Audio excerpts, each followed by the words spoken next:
So welcome everybody. I can see that the numbers are still going up in the room. So I will just kick off very slowly. So my name is Sharon Parker and welcome to our Women in Research session today on harassment and bullying. So those of you who are just joining, you'll see there's a question up on the screen. It's really whether you've experienced sexually suggestive comments or jokes that have made you feel offended, either in person or online, and whether you've had that experience in the past 5 years. So just share with us your response. If you've not done it before, you literally just go to slido.com and then you put the hashtag WinR, and then you'll see the question pop up and you can respond. So welcome everybody. I'm going to just kick off now. So, and later Annika will share the findings of that little poll with the group. So today we're going to really talk about building a healthy academic culture. And we're going to dive a little bit more deeply into the topic of harassment and bullying. And I guess it's a topic that everyone is much more familiar with these days, following the Me Too movement. If you wouldn't mind muting your microphone, we do love to see your face if you're willing to share.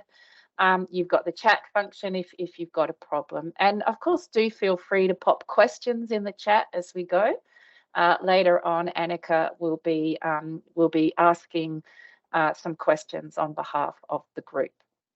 I'd like to acknowledge that I today am on the land of the Whadjuk people here in Perth, and I pay my respects to elders past, present and emerging. We have a special treat today. We have Professor Crystal Abidin, and I should have checked how to pronounce your surname, Crystal. You can tell us properly later, who is a DECRA. So she is a more early career researcher than I am. And she's going to share some of the research that she's been doing on the topic of harassment a little bit later in the session.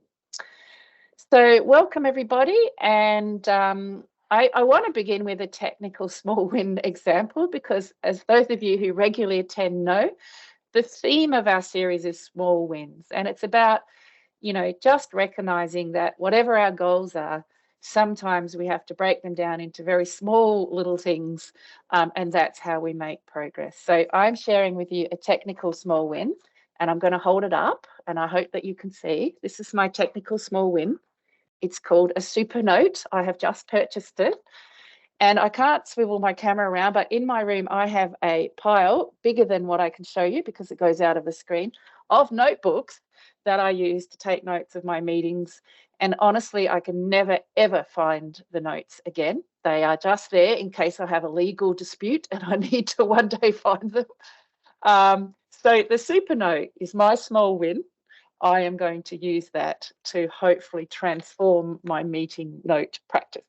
So if any of you have a technical small win, something you've done technically that has helped you deal with your academic workload or collaborate more effectively or anything, feel free to pop it in the chat and share with everybody else. So that's the technical small win, and I am going to go on now to talk a little bit more about bullying and harassment. So, oh yes, remarkable. I did look into remarkable and I thought about but I ended up going with the super note. So, look, we're going to talk mostly today about harassment, but I just wanted to share that the bullying is also, in a sense, bullying is a broader category. You can see there's a definition there from the Human Rights Commission about repeatedly and intentionally using words or actions against someone or a group of people to cause distress and risk their well-being, and usually involves power. That's true of sexual harassment as well. I think all of you understand sexual harassment is rarely about sex. It's much more about power. So sexual harassment can be defined as unwanted conduct of a sexual nature or other conduct based on sex or gender that affects the dignity of women and men at work. It could be physical, it can be verbal, it can be non-verbal, and we'll unpack some examples. There's sort of three commonly thought of types of harassment, and you'll see different sorts of models around. But in a sense, you know, the three main categories at first is the sexual coercion, and this is sort of those either explicit or implicit, and often it is implicit, attempts to, you know, make promotion or advancement or success in some way contingent on your sexual cooperation. So I've just given the very crude example of, you know, sleep with me or you're fired. I don't think anyone would ever, well, maybe they would say it so blatantly, but just really to summarize, that's what sexual coercion is about. Unwanted sexual attention is when people are maybe touching you or pressuring you for dates or asking you about your sex life. You know, those are examples of sexual, unwanted sexual attention. And then the third one is what we call gender harassment. And that's really those denigrating, demeaning, hostile, sometimes just really patronizing comments and attitudes that are based on gender or sex. I think, so the comment, women are no good at science, would be an example of gender harassment. So I want to share this iceberg model with you. And what that shows is that most of the sexual harassment that we as women experience, and of course men can experience it too, but it is more common for women, most of it is gender harassment. So it's sort of depicted as under the iceberg because it doesn't get so much attention. You know, if you look at some of those much more, you know, dramatic examples of Me Too and so on, they're much more about the unwanted sexual attention or abuse or coercion. So those more extreme types are, of course, rarer, but we must not forget about this broader gender harassment. One of the problems is that it's often considered harmless. So you may even have had the comment like, well, can't you take a joke? Or, oh, I'm just having a bit of fun. And then these sort of sexist comments or silly jokes are made. But in fact, it's not harmless. And I will talk a little bit about that in just a second. So what are some of the consequences of sexual harassment? The consequences can be absolutely huge and devastating. They can just be mildly annoying, but they can be huge and devastating. You know, frequently women will leave a job because they're being harassed, and for various reasons it's too difficult or too threatening to try to deal with it. And we'll talk again a little bit about that. So it can have really devastating effects on people's careers. Actually, there's a lot of evidence that gender harassment, for example, can affect performance. Of course, the more extreme types can as well, partly because it's distracting. If people are making comments and indirectly questioning, in a sense, questioning whether you should be in the workplace often is behind some of these sorts of comments, you know, that is very distracting and inhibiting of performance. Stress, mental ill health, disordered eating, more cardiovascular reactivity, many other physical effects. And of course, it impacts often on your relationships with people at work, but also in your family. And I won't go into the detail there, but there's a lot of evidence about the devastating impact of harassment. And as I put here, we tend to think of gender harassment as a sort of lesser form or less important, but it actually does have some very strong effects. And just if you look at that figure there on the right, left, that's actually a study that I did, and I think I mentioned it before in this series, of women police officers. And I did this in the 1990s. It took me a long time to publish it. You can see by the publishing date. So it's done well before the Me Too movement. And it was done in a UK police context where there were really big challenges of harassment. And in a sense, those challenges emerged because women were not really welcome in the police. The police, traditional male police officers thought of it as very much a masculine job, and to some extent it was really threatening to have women being capable police officers. And what this figure shows is that if women police officers experience gender harassment, and the sort of thing would be they'd get asked to make everyone the tea, or, you know, that silly jokes would be made about, you know, women's breasts getting in the way, or this sort of type of behaviour. One of the consequences of that is that it caused what we called overperformance demands. And that's really that sense of pressure to perform, and at a very high level. So, you know, and some of you may well experience this in your careers and lives, especially if you're in a very masculine or male-dominated environment, is that pressure, you know, never to say no to requests, to be super good at everything that you do, you know, because you're sort of trying to prove that women can do the job. And that's what we call that overperformance demand. So feeling like you have to be twice as good as your colleagues, basically, to get ahead. And harassment contributed to that feeling. So if you're being asked to make the tea, you know, which is sort of a put down, basically a form of gender harassment, that's going to make you really want to prove that you are capable of being an effective police officer. And then we showed that if you've got that sense of overperformance demands, you're much more likely to experience psychological distress. And of course, that influences your mental health. So that's one study. It's an old study, but I think shows a nice way in which the sort of so-called, sometimes people even call it routine harassment, can have quite strong effects for distress. You can see this other study that I've cited here, 13,000 women in the armed forces. And again, this is a very masculine, male-dominated environment.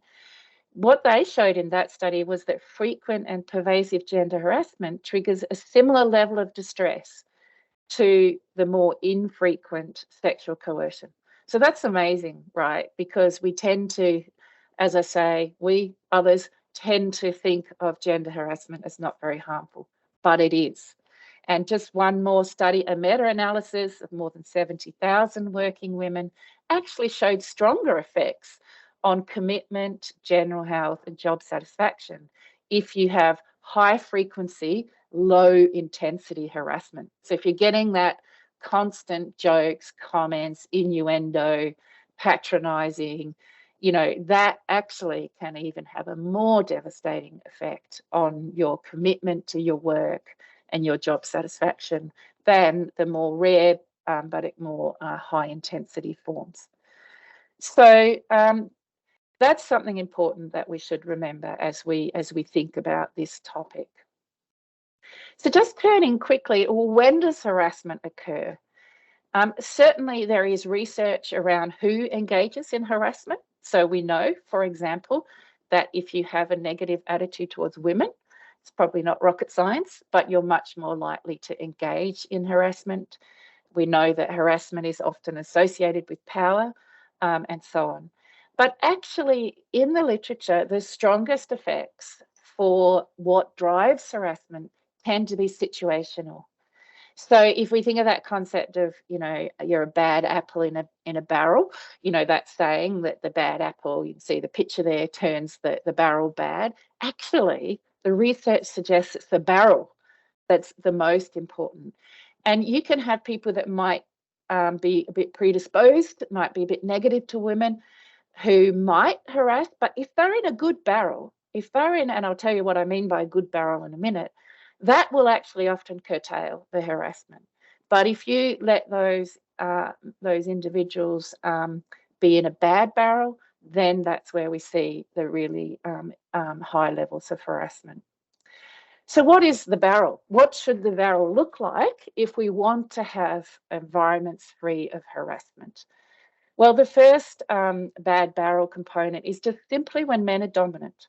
So when there are more men in the environment, and this is why I'm pretty sure that harassment is more common in certain STEM areas than it is in social sciences, for example, because men outnumber women in many of those disciplines. actually that picture there that I put on the screen, that is actually a picture of the CEOs of Fortune 500 companies.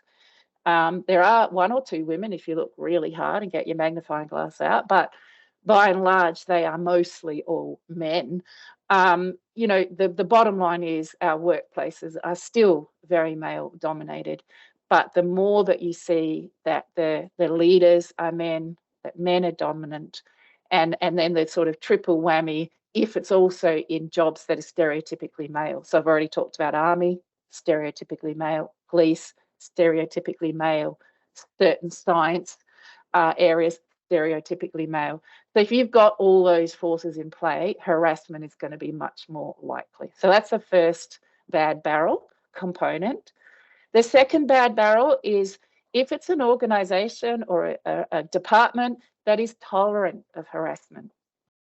So, for example, if it happened, it would feel incredibly risky to report it. Why would it feel risky? Because you think I probably wouldn't be supported, or people probably wouldn't believe me. And also, if it even is reported, you know that there probably wouldn't be really any consequences. If you've got that sort of environment, we would call it, as psychologists, a very unpsychologically safe environment.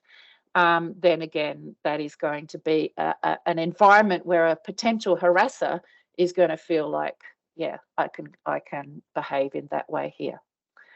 On the other hand, if you've got an environment where there is a lot of respect, and so we're not here talking specifically about harassment, but we're talking about a generic culture where people are treated with dignity and respect, no matter whether they're women or men or people of different race or sexuality or whatever.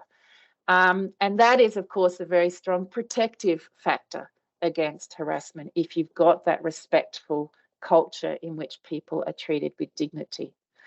The fourth sort of bad barrel situation is if you've got a culture, and we see it in sort of Silicon Valley, often types of environments, which is like Game of Thrones, if you've watched that program, where there's a lot of politics, there's a lot of competition, maybe the reward system is really strongly stacked to reward productivity and sort of stellar performance. That sort of dog-eat-dog environment. And actually, Uber has been written about as an example of having that sort of really aggressive Game of Thrones type of culture. And when you see that sort of culture, again, harassment is going to be more likely.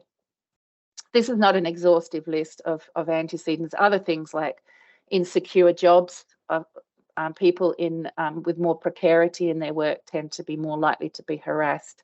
And intersectionality is also important here. But so those are some of the really important situational factors.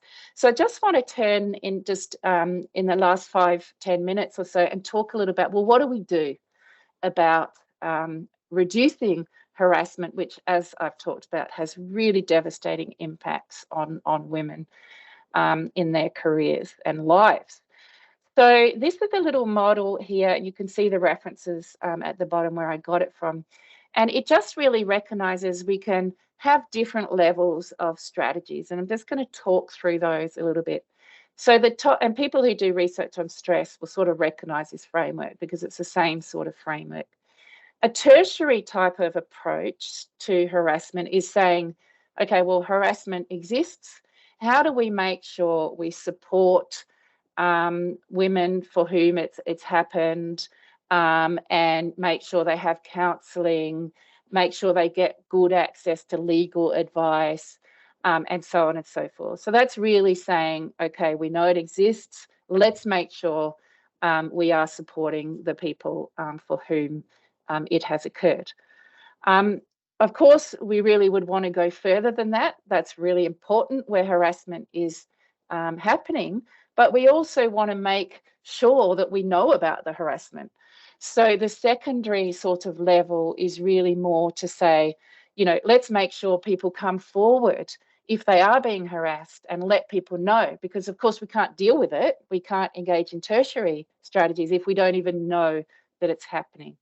So the sort of things you'll often see organisations do here are things like have a network of advisors. So the idea here is that you might not want to report harassment to your boss. It might even be your boss that is harassing you, but you might worry that you're not going to get supported if it goes through the formal hierarchy. So some organisations, and this is actually what we did in that police organisation that I talked about before, set up a sort of a network of advisors who are outside of the formal authority structure that you can go to and get advice on what to do if you are experiencing harassment. Making sure that the formal reporting systems actually work, that they, that you have a timely response, that they are properly confidential, that they give agency to the reporter, because one of the worst things and the biggest things that women fear if they report harassment is they lose control, and that actions are taken that they don't have any control over any longer. So creating reporting systems that work really matters. But of course, what we also need to do, and is what is implicit in the bad barrel concept, is we need to create, we need to prevent harassment, from occurring in the first place. So yes, we need systems for reporting, we need systems for supporting it when it occurs, but we also need to say, let's actually stop harassment from occurring. So, and that is where really we're looking more at organisational culture and leadership behaviour, and I'll just talk a little bit about that in a bit more detail. So sort of implicit in what I've said, and a lot of organisations who want to focus on harassment, focus on reporting systems, and that is good, that is important. It's just not the only story. Why is it not the only story? Well, basically, there's a lot of forces against reporting. For example, there can be very powerful networks of silence, and this is a concept, and I'll show you a bit more on that in a second. And we know this. Actually, recently when I went overseas, I watched that movie, and I've forgotten what it's called. Someone might have seen it, about the two journalists that broke the story of Harvey Weinstein and the harassment. But when you watch that movie, and we know from reality that he had been engaging in this behaviour for 30 years. She said, "Thank you very much, Raina, that's fantastic." This behaviour had been going on for 30 years, but everybody was quiet. It was a network of silence. The producers kept quiet, the actors kept quiet, the women themselves kept quiet. And so there's a lot of forces against reporting for some fairly obvious reasons. And I won't talk through it in the interest of time, but if you're interested, there's a lovely paper on this idea of networks of silence. And you can see, for example, if you're a harasser and you're quite central in that network, like Harvey Weinstein was, he was a very powerful actor. When I say actor, I don't mean actor as an actor, I mean actor in a network. He's a very powerful person within the network. He had a huge amount of power. And so that partly was what contributed to the creation of this network of silence. So that's one factor. Of course, another factor is often nothing happens when women report. They're not believed, or even if they're believed, there's no consequence for the harasser. And this is actually a quote that comes from a book on STEM, harassment in STEM sciences. I sometimes think people are blinded by good signs and shiny personalities. You don't want to think that this person who's doing incredible work and getting all these grants is also someone who's created a negative environment for others. I've seen this over and over again.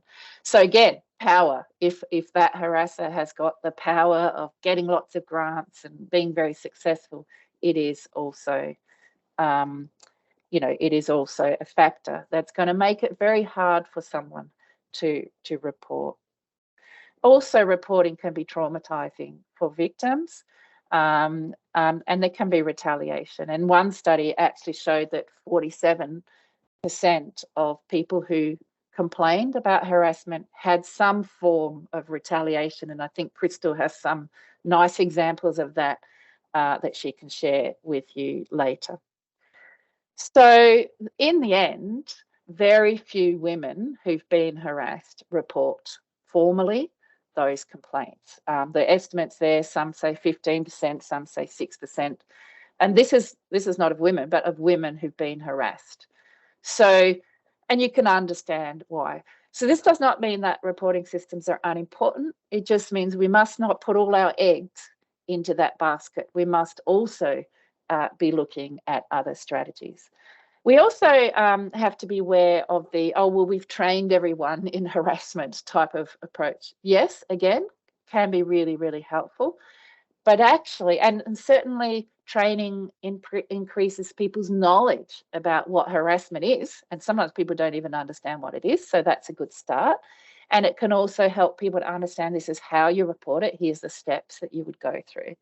But actually, there's not a lot of evidence that training reduces harassment, prevents it in the first place. So, and it can create that little bit of backlash. What the research shows for anyone who is out there looking at designing training programs is that it's not just got to be that compliance tick box type of training. And you all know what I'm talking about here, that training where you're forced to go online and quickly answer a few questions, and then that shows you've had your training in harassment. Well, might increase your knowledge, but it's not going to change your behaviour if you are someone predisposed to harass. So evidence shows that if it's training where it's actually delivered by a human, if it's more experiential, more interactive, again, not just lecture, but more engaging sort of training, if it's longer, so you can really explore this topic and help people to learn the impact of this behaviour, because that's really what you're wanting to achieve here. Tailored to the audience, so people need to see it as relevant for them. And of course, have that leadership, support and endorsement. Then you get that more behaviour change. So that's just a little warning for people who are wanting to introduce training. It can help, but it needs to be very well designed training to have an impact. So what, of course, I'm really suggesting here, and I believe Crystal will endorse that when she shares her research, is that we really need to look more broadly beyond reporting systems, beyond training, to get into that prevention space and create organisations, create departments, create cultures that are more likely to prevent harassment. And the first thing we need to do is reduce male dominance, because we know that if men are dominant in terms of numbers, especially more dominant at the leadership level, we're going to see more harassment. We know that. So I like this quote here. We already know how to reduce sexual harassment at work. And the answer is actually pretty simple: hire and promote more women. And that's a theme we've talked about a lot on this series, but especially into those leadership positions, because harassment is about power. Also, you can do more smaller things by making sure, that advertisements and, promotion opportunities, etc., are also much more gender balanced. The other thing we really need to do is look at the behaviour of leaders, because as you know, culture in organisations comes from leaders in particular. So that sort of dog eat dog, Game of Thrones type of environment, if your leader is behaving like that, that is going to have a strong influence on other people's behaviour. And that means looking at things like reward systems. What behaviour is actually rewarded? And if someone is harassing people or creating negative cultures, do they get rewarded? Do they get promoted? Or actually, do the reward systems prevent that from happening? So you need to look at those sorts of things. One thing that's really important is being clear that creating a respectful culture, it's good for the business. It's good for the success of the organisation. It's not just for women. So we really need to move away from that mindset that all this stuff is like just for women. It's not for women. It's about creating healthy, effective organisations. And we know that that comes out of proper inclusion and diversity. So as this quote says, it's clear that formal anti-harassment policies do not prevent harassment, It's the everyday practices of and behaviours of our leaders that really matters. And just the last point here is, you know, I guess part of that is creating a culture of respect and civility. So, and I see some great comments here where people are sharing resources, which is fantastic. If anyone is interested, we have a colleague, I can see Alex there who will know, Christine Porath, who's a researcher in our field, and she does research on civility and the importance of just basic civility in organisations. And there's a TED talk there that you may be interested in watching. What can you do as an individual? I won't go into depth here because I know we have some questions about that, and I'll talk, Crystal and I both talk a little bit about that more later. Just one of the things I want to alert to is there's a lot of research that says, asks people, if you were harassed, would you report it? Would you directly speak up and tell the harasser this is not acceptable? And lots of people say, yeah, I would. But when it actually comes to telling the harasser directly, this is making me uncomfortable, please stop, or some such behaviour, most of us actually don't do that. So in other words, we overestimate, we're a bit more overconfident in our ability. And I put the example of police there because I mentioned before I did research in the police. I can give you a very real example of this. So I was actually doing a research project on harassment in the police, and I went to work in a unit to observe them and so on. And the sergeant said the very first day I'm there, oh, we better put a breastplate on you, which is a thing that protects you if you're stabbed or whatever.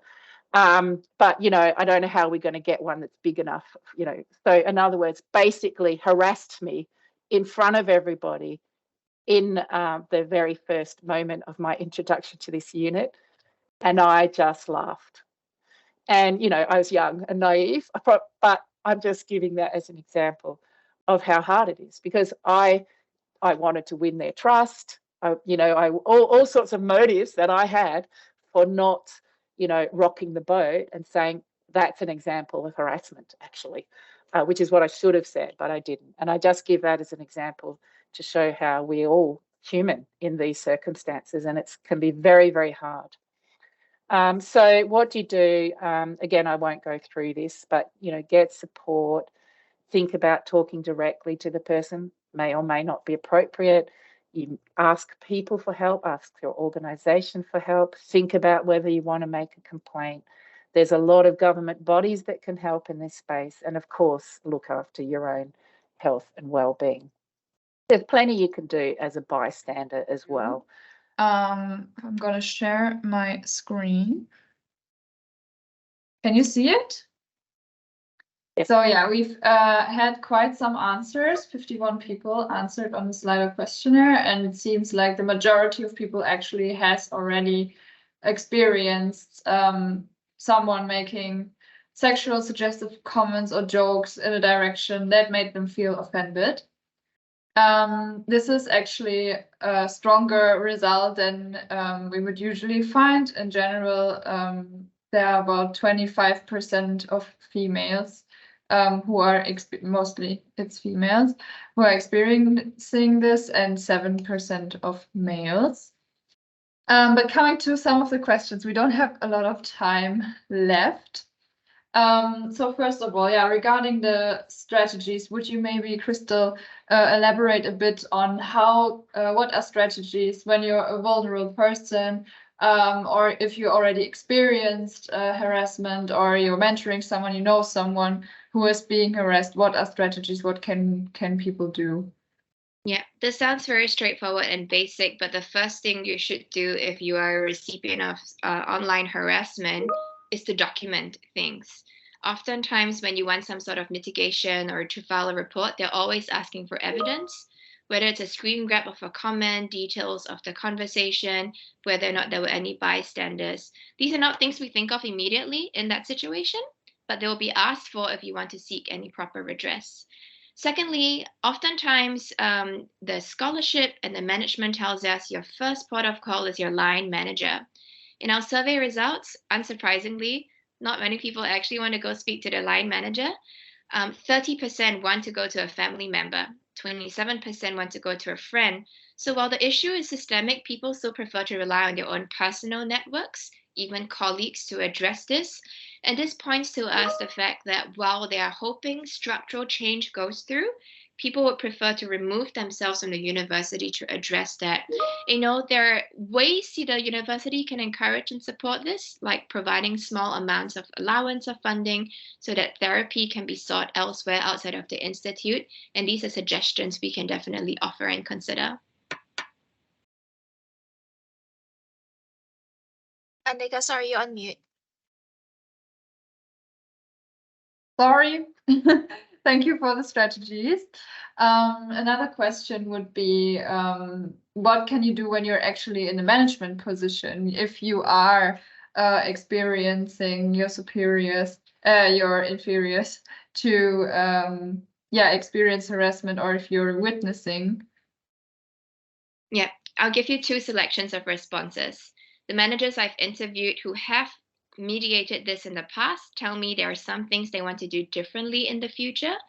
For one, they would have hoped that they would first appear as a welcoming colleague and friend to listen, because in the most immediate timeline after experiencing online harassment, you want to have your emotional needs felt to feel safe before going on to being served a full online form where you have to file some sort of instrumental report. So some managers have said that was something they wish they did differently. Rather than go to protocol straight away, be a person with compassion first.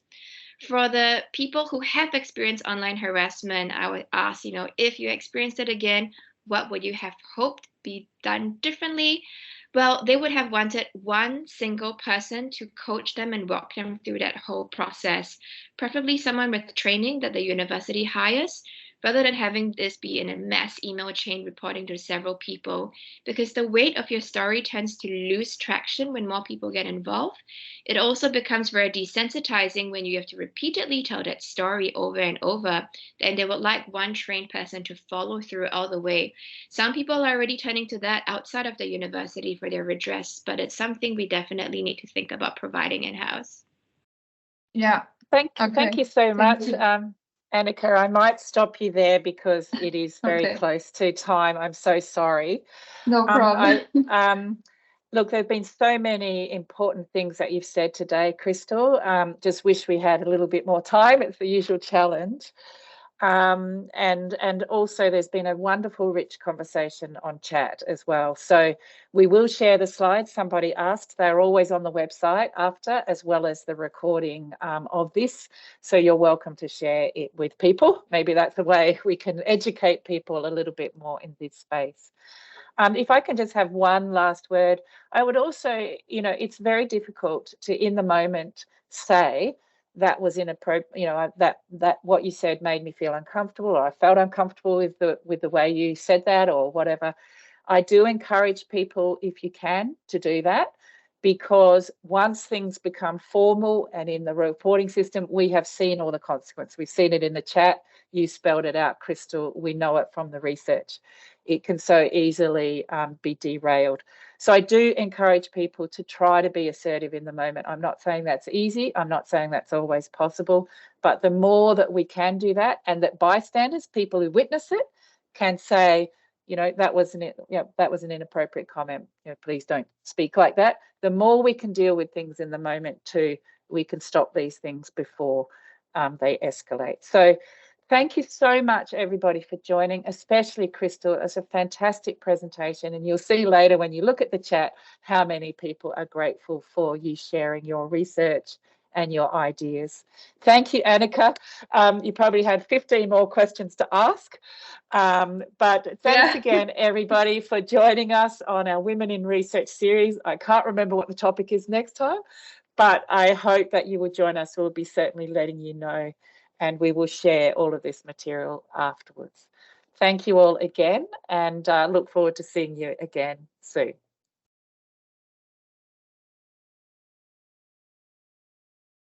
Some very lovely comments there, guys, you probably haven't had a chance to look at. So we will probably hang up now, Crystal and Annika, but I will be contacting you separately. Thanks again, guys. you, everyone.